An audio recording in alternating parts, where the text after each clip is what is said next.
Would you like to learn how to make this delicious Salmon Coulibiac? Just stay tuned to the next episode of Hilltop Stovetop.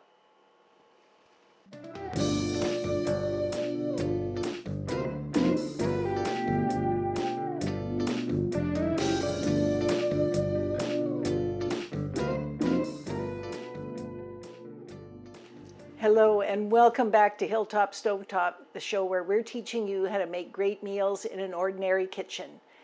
Today we're doing something a little different, I think. We're making Salmon Coulibiac.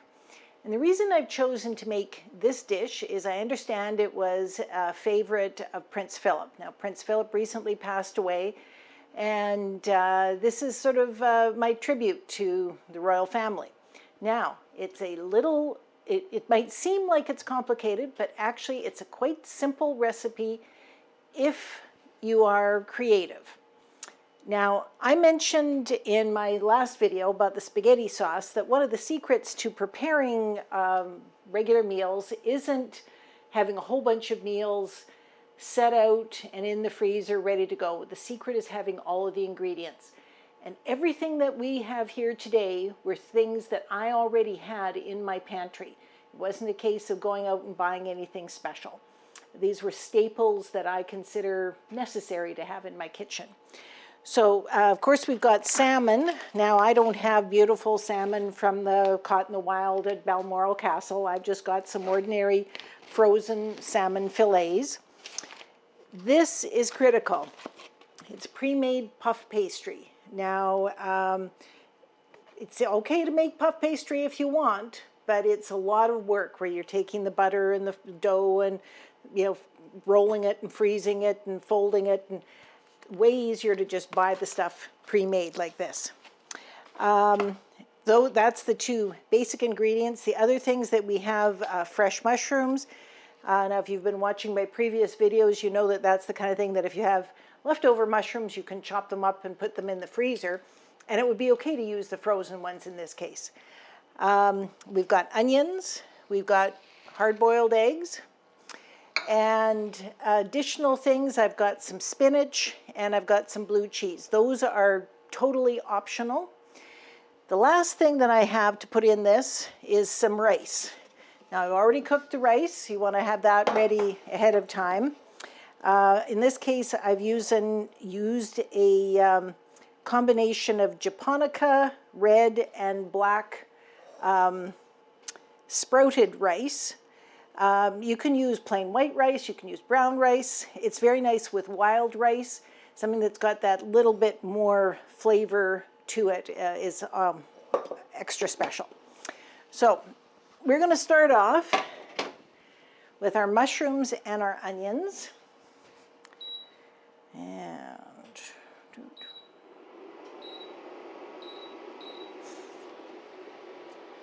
And of course, we want a good dollop of butter with this. The first time I saw this recipe demonstrated, the recipe actually called for using margarine, and the chef said, no, use butter. And I agree with him. It's going to add a lot of extra flavor to this. Now, while we're waiting for all this to cook, we'll talk about coulibiac is basically anything that's cooked in a dough. So it can be sweet or can be savory, can be any number of combination of things. This particular salmon one is a Russian variation. But all of, I would say pretty much everything in here is optional. And it doesn't even have to be salmon that you use. You can use pollock or trout. If I was still living up north, I would be using Arctic char. It's all kinds of variations can be done with this. It's also the kind of thing that you can prepare a fair bit ahead of time and then just pop it in the oven. The full cooking time for this is going to be between 45 and 55 minutes. And but the secret is to make sure that you're using your meat thermometer that it's up at 165 degrees in the center so that you know it's done. And if you've prepared it ahead of time and left it sitting in the fridge, of course your cooking time is going to have to be a little bit longer because you have to bring it up to temperature all the way. So we've got our onion or mushrooms going. We've got about half of a large onion diced. And we're going to saute this until the onions are translucent. And then we'll be ready for the next step.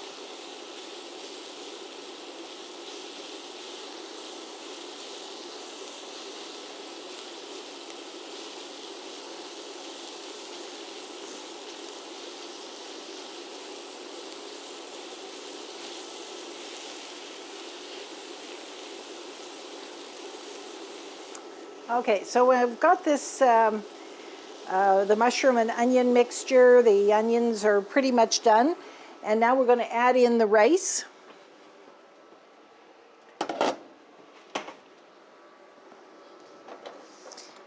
And if it looks like I'm walking around in circles, it's because Coco is just lying down underneath my feet here.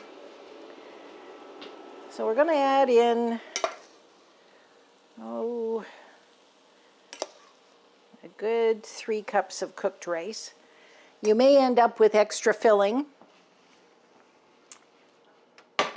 Depends on the number of people that you're cooking for and the size of salmon that you have. Now the other thing that you can do with this is you can do them in individual portions. So I've got those little salmon fillets, which would normally be 1 serving. And if you want to make it just 1 per person, you can do that, or you can do it all 1 big large serving. So now we're going to head over here and start work on our puff pastry. Now there's 2 ways that puff pastry comes. One is like this, where it's quite a big chunk that you roll into whatever size you want.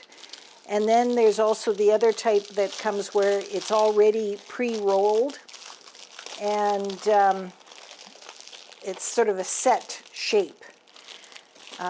This is just the one that I'm used to working with. So all I'm going to do is I'm going to take that square and I'm going to put it between 2 pieces of parchment paper. I have had it sitting out for about half an hour, so it's not completely solid, but you don't want it to get too warm either, because you want to be able to work with it and not have the buttery layers too amalgamated.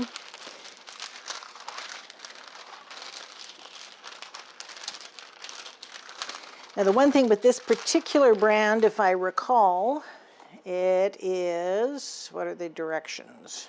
Or, sorry, the ingredients. I believe that this is made with, yeah, it's flour. It is made with margarine. So if you're a vegan, this is good because it's not milk product. But if you happen to have access to a brand that is all butter, then that's a more traditional flavor to it.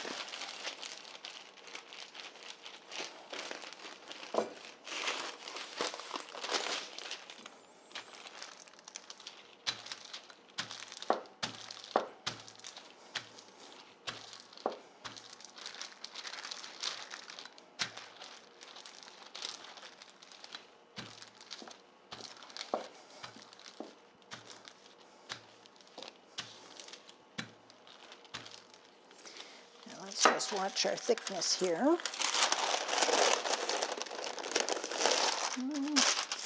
Definitely want it thinner than that.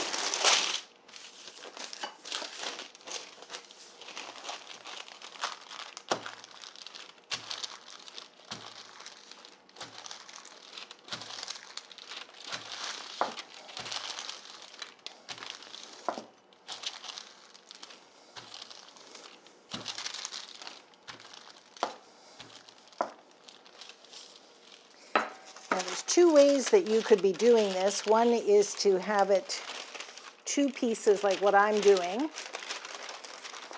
And so I'm going to put all the fillings on top of this and then put another piece on top of that. Or you could have put both of these packages all in one piece, rolled it all out, layered all the fillings, and then folded the edges over. So we're going to do this in two pieces. I've got my baking pan ready here. The oven is preheating to 350 degrees.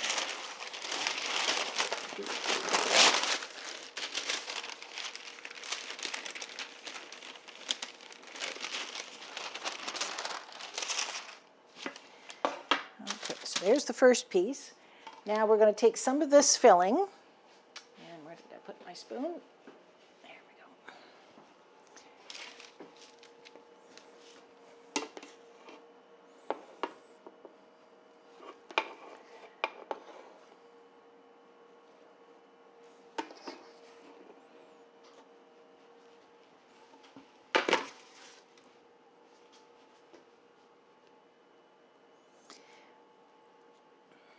Similar system to what we used when we were doing the Finnish meatloaf that was a few episodes ago.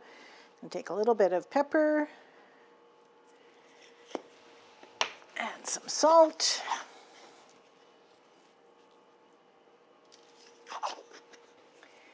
And then I'm going to add in some spinach. This is totally optional. I just happen to like that it's got a little bit of a greener or more layers to it. The other thing that is totally optional, I'm just going to get rid of that one, is the blue cheese.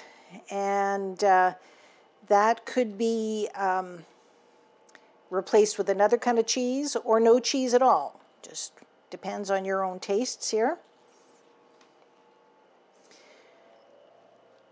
I recently did another dish, not on film, but for home, that had salmon and, or chicken, sorry, and blue cheese. And well, blue cheese isn't something that I'm really fond of all on its own.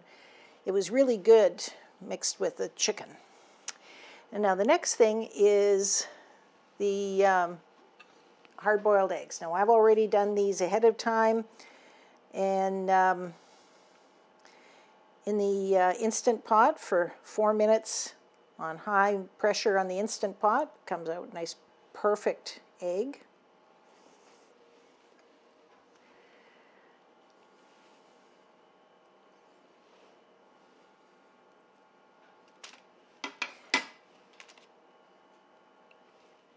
I think most of the recipes that you'll see online, a lot of them are kind of a rectangular shape.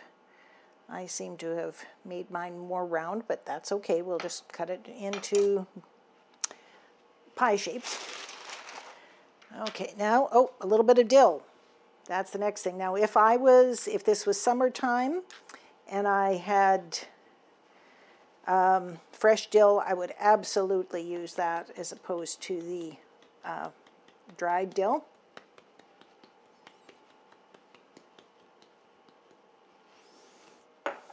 Then our salmon. Now I did thaw this out.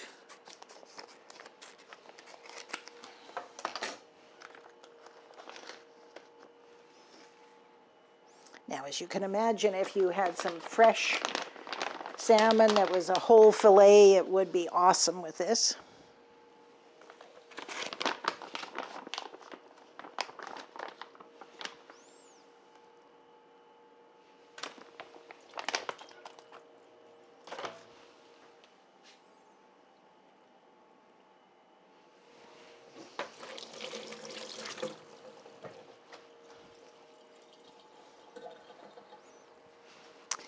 And then a bit more dill.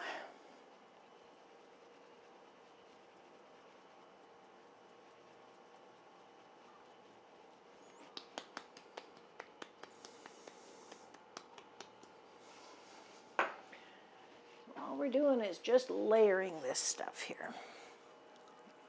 Pepper.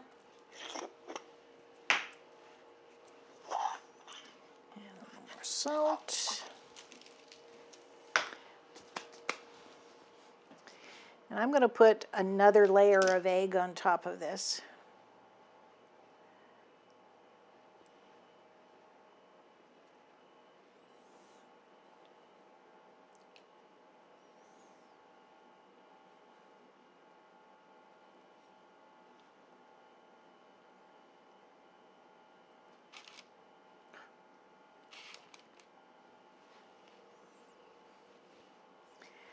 I always like having a few hard-boiled eggs in the at the ready. It's great for a quick breakfast or to make a great egg salad sandwich, or to just take some of that spinach and hard-boiled egg and make a lovely salad with some bacon.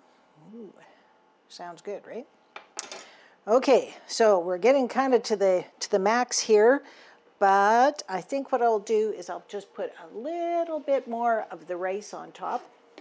See how high can we go here.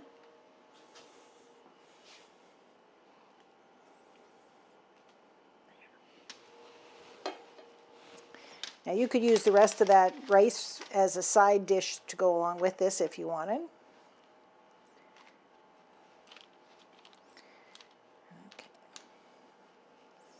We're just going to set that aside without tipping it.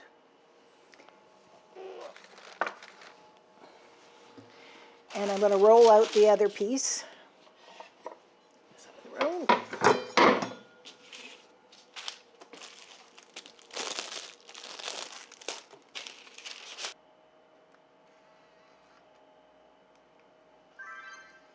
Okay, so we're back, and I have rolled this out most of the way, but what I'm going to do here is it's getting a little sticky, and I want there to be at least one surface that is nice and smooth for the top.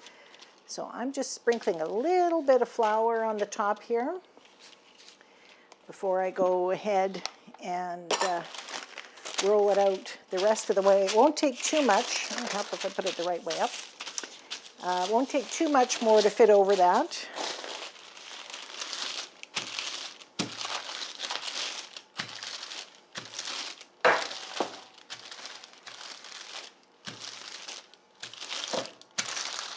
We have our second piece of pastry rolled out, and we have this first thing. So what we're going to do here is I've just taken just a single egg and whipped it up just a bit here, and we're just going to brush around the edges with this.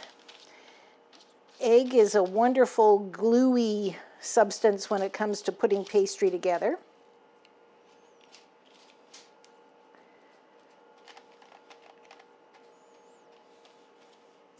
Now I must say I've done this both ways. I've done it this way with 2 layers, and I've done the other way where it's only 1 layer and kind of fold it up. I actually think that the single layer folded is a little better because you end up with bits to fold under and a smoother surface.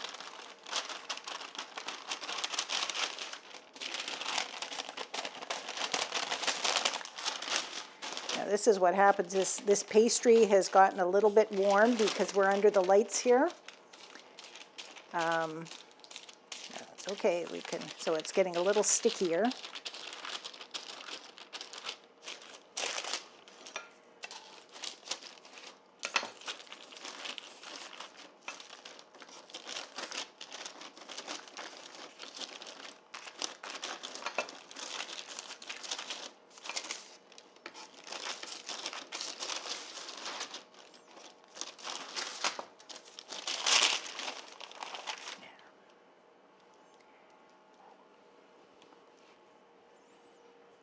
Pretend that this is kind of like a pizza.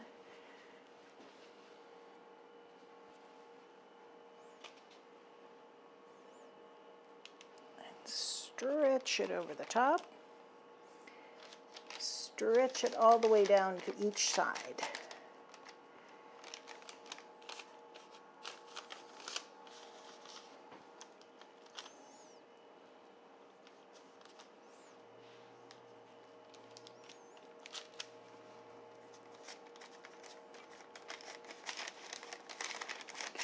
the edges all together, and then I'm going to just tuck it up a little bit. And using that egg wash as the glue that holds all of this together.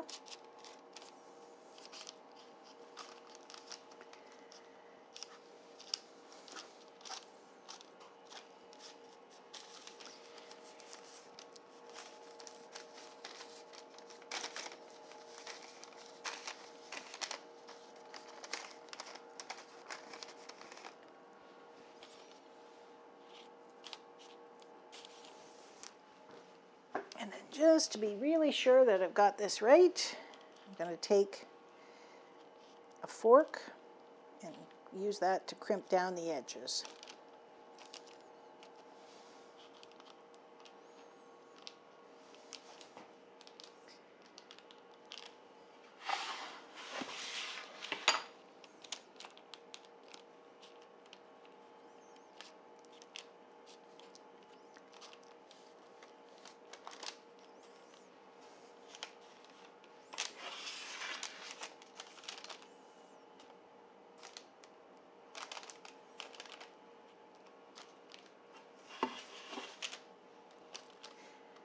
So back to the finished meatloaf, really that is a Coulibiac as well, because it is a meal that's inside a pastry case.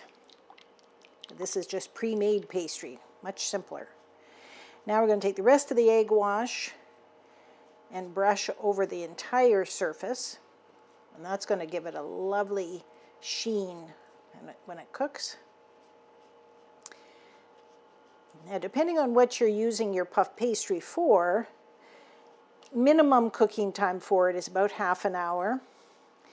It's a great thing to have handy for not just a meal like this, but also for an appetizer. One of my favorite appetizers is to take a whole brie cheese and wrap it in puff pastry and bake it for about half an hour.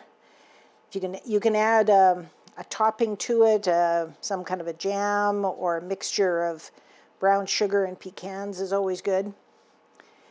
And bake it for about half an hour, and then you break it open and dip pieces of bread into it. Oh, it's so good.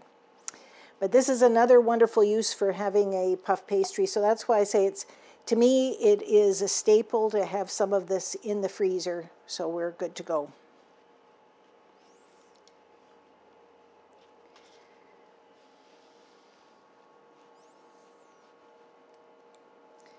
Notice also that I've put parchment paper on the cookie sheet, and that's key to when we go to serve it too. All right, so there we have it, ready to go into the oven. We're going to put this in the oven at 350 degrees for about 45-50 minutes. I'm going to check the temperature at 45 minutes, make sure it's up to 165 degrees Fahrenheit, and then we'll see you in a few minutes.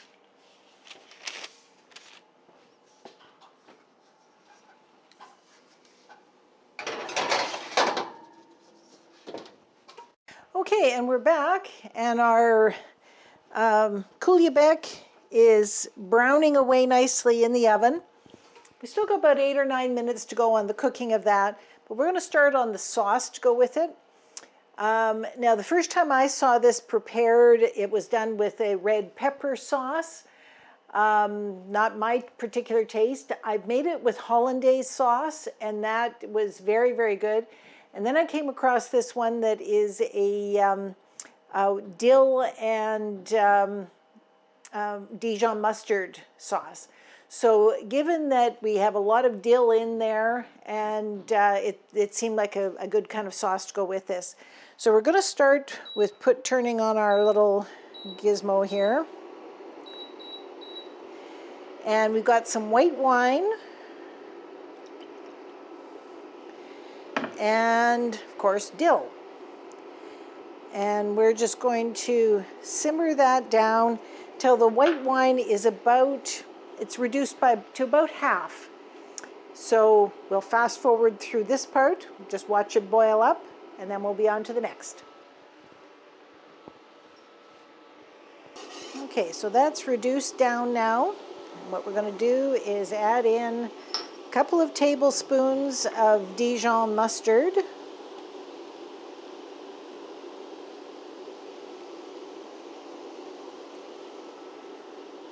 And 6 ounces, it's supposed to be whipping cream. Now, I didn't happen to have whipping cream. That was the one thing that my pantry was lacking in today.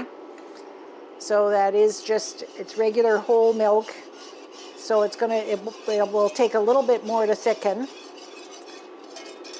But how I'm compensating is I'm adding in just a hair more butter to get a higher fat content.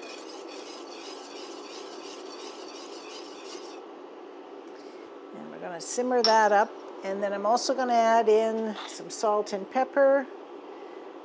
One thing with this salmon sort of thing is you can go fairly strong with some of these flavors.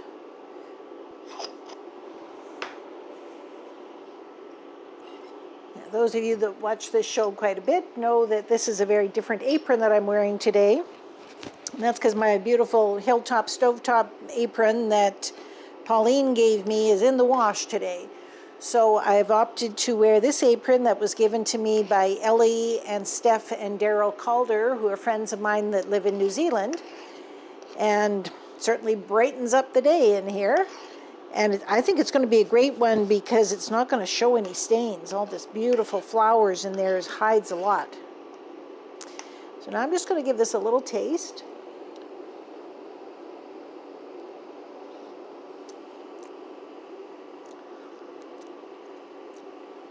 Bad, but it definitely needs the butter in there to smooth out the flavor somehow. So we're going to add in a couple of tablespoons of butter.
Yeah, that definitely helps. So even though I've turned down the temperature, I'm going to let that continue to, I'll say, simmer to reduce in and thicken up a little bit more. And I see we're just a minute off from our 45 minutes. And I do have my meat thermometer handy here. So we'll check this out first. Make sure that we're at that 165 degrees Fahrenheit before we're ready to actually cut into the Coulibiac. Oh, I forget about putting the B at the end of that.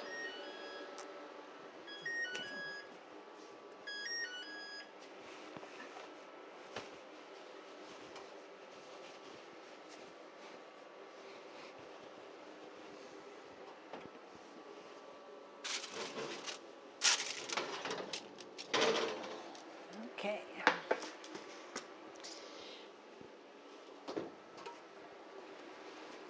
Now the length of time it takes, it depends on what you've put in it and how you've actually constructed it. We wanted to put on a meat thermometer at a spot that's going to get a good depth, but isn't going to ruin the overall effect here. And yes, we are good. The saying goes, we're golden. So what we're going to do here now is I've got my platter. I'm just going to give it a rinse in warm water. Don't want to shock this poor thing.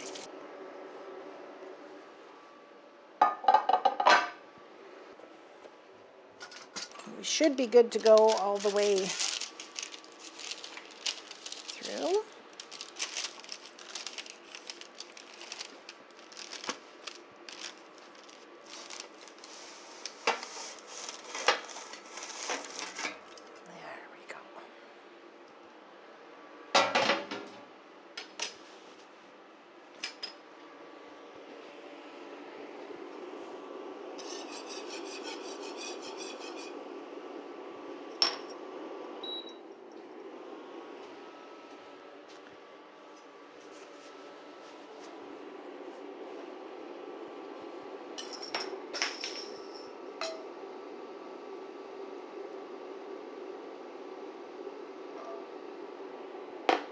There we go.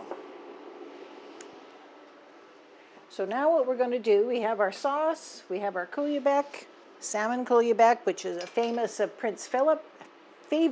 Prince Philip. And we're going to let it sit for about 5 minutes, and then we'll be ready to slice into this.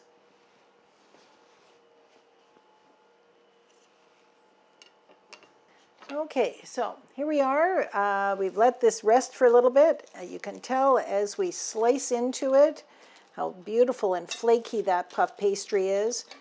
And even though I've made puff pastry on my own before, I don't think you can, I mean, you're hard pressed to beat that stuff that's pre-made.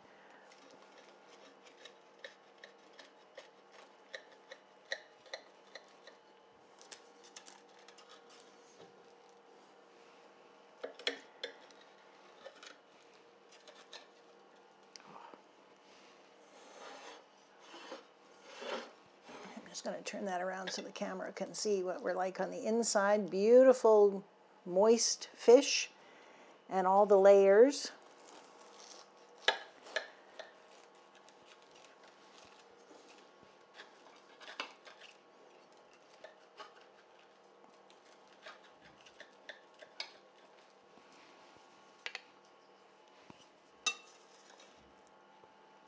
There we go. So we've got rice, spinach, blue cheese, mushrooms, onions, and salmon.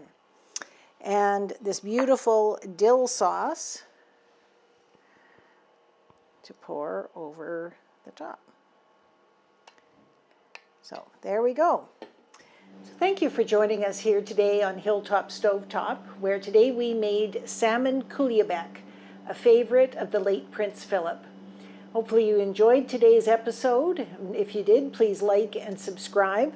And we look forward to seeing you at our next episode. And by all means, feel free to share with your friends. Bye-bye for now.